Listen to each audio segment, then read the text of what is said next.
don't know what happened. I was supposed to take her to the Fireflies and walk away. They were actually going to make a cure. The only catch, it would kill her. The Last of Us Part 2 picks up Ellie and Joel's story several years after the events of the first game. Ellie and Joel have settled in Jackson, Wyoming, amongst a thriving community of survivors. With the threats of the world kept outside the town's walls, Jackson has been able to find relative peace and even stability. Ellie is now 19, lives on her own, and has been able to forge lasting relationships within the community. Scale of 1 to 10, how would you rate our kiss from last night? However, this peace is short-lived. Jackson and Ellie suffer a violent and traumatizing event. Ellie sets off back into the treacherous outside world in search of retribution and justice. Her journey will take her to new parts of the country previously unexplored in The Last of Us. The story spans multiple seasons and climates, from the snow-capped mountains of Jackson to the lush Pacific Northwest. Each introduces a wide range of exterior and interior environments for you to navigate and explore, rendered in meticulous detail and unprecedented scale with the latest iteration of the Naughty Dog engine. Our goal was to make these environments not only beautiful, but feel as grounded and authentic to the cities they're based on as possible. Much of the story unfolds in what remains of Seattle, a massive former quarantine zone. Its locales are incredibly diverse, spanning a dense city center with a skyline of towering high-rises to the beautiful suburbs and stormy waterfronts that surround it. The city exhibits drastic shifts in architecture, elevation, and weather. And with Part 2, we've introduced new traversal mechanics that afford greater exploration and ways to navigate threats. Ellie is not only able to climb and jump over gaps, but she can use ropes to scale vertical terrain or swing over obstacles, allowing you to discover new areas, resources, and side narratives. These more open environments also create new strategic considerations in combat, whether it's to get the jump on enemies or bypass them entirely. The Last of Us Part 2 features some of the largest environments we've ever created. Horseback riding will allow Ellie to quickly cover some of these expansive terrains. Some streets are so flooded that a boat is required to navigate them. However, the world of The Last of Us is as lush and inviting as it is deadly. As Ellie uncovers the path to finding those who have wronged her, she must face the many threats of this unknown city.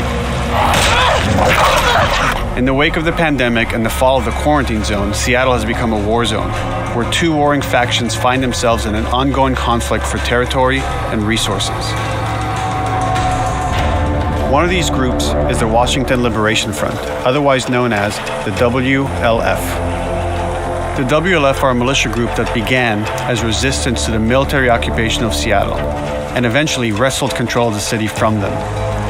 They are highly trained, organized, and well-equipped with weapons they stole from the army. They occupy much of the city, imprisoning or killing trespassers on sight. Hey, we got another trespasser, a girl. Did you see her?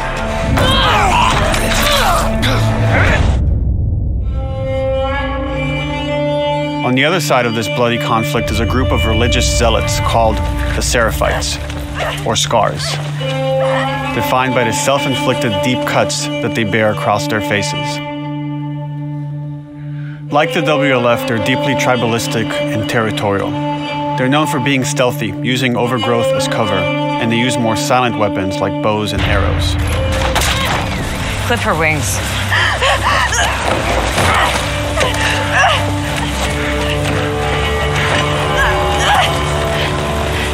But beyond this conflict among survivors, the threat that originally brought the world to its knees is very much present. Every human is in danger of falling victim to the infected. There are the recently infected runners, who are more numerous and aggressive in this game. the blind but extremely deadly clickers, and the stalkers, who sneak and hide until they're ready to attack, surprising their victims with extreme agility and brutal violence. The Last of Us Part 2 introduces new stages of infected, such as the Shamblers. Large, heavily armored enemies that are covered in pustule. Upon getting close to you, they expel a corrosive spore cloud that burns its victims. But our most terrifying and lethal new forms of infected will have to wait until you play the game for yourselves.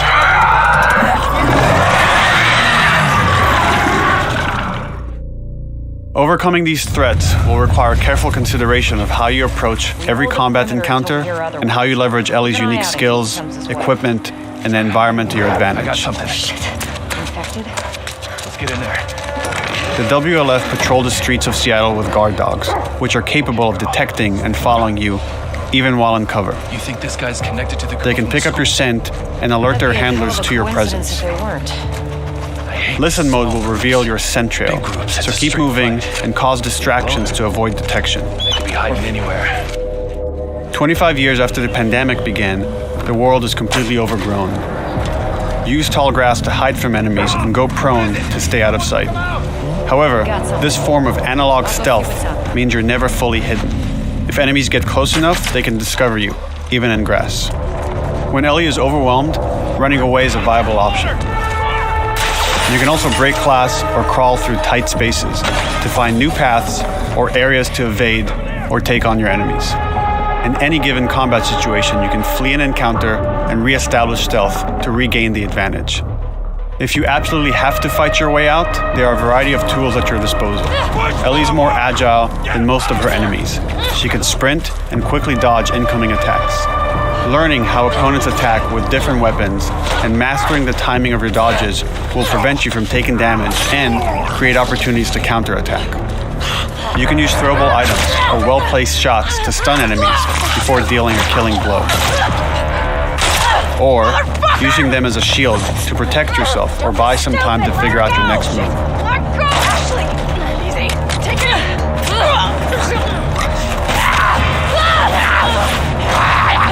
Ellie isn't always alone on her journey. Allies will take part in helping you navigate the environments, spot enemies, and meaningfully help you in combat encounters. Back off!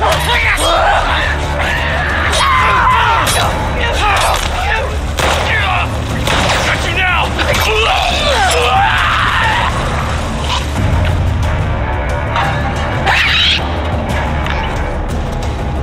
Between the human survivors and the roaming infected, there will be times where multiple threats are present, creating new strategic considerations and opportunities.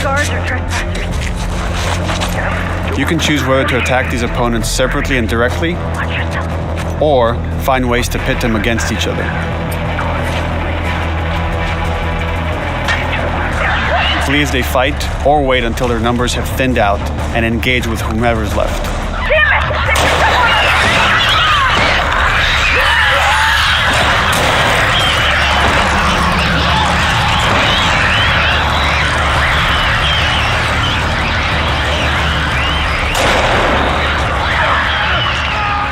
Our goal is to create unparalleled attention, coupled with deep systems that give you greater control and influence over your journey.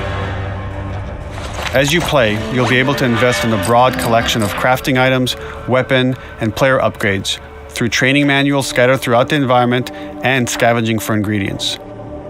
These skills and upgrade manuals cater to a variety of playstyles, and the choices you make will create your own distinct experience. We also wanted to extend that agency and personalization to your weapons through our new workbench system. Scavenge for parts to modify and improve your weapon's performance and attributes, all of which are visualized and become part of your character.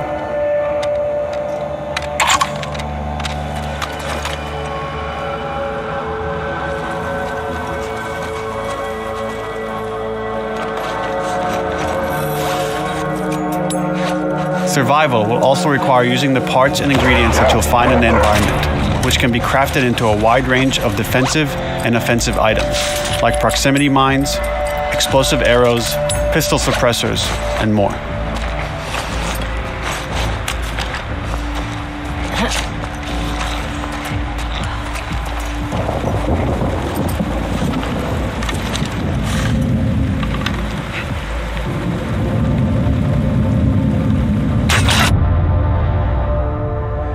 All of these gameplay systems are meant to immerse you in the world and make you feel in lockstep with Ellie's emotional journey.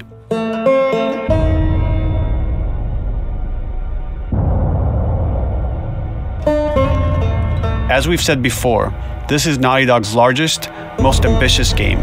It may seem like we covered a lot, but we've only scratched the surface of what it's like to play The Last of Us Part 2.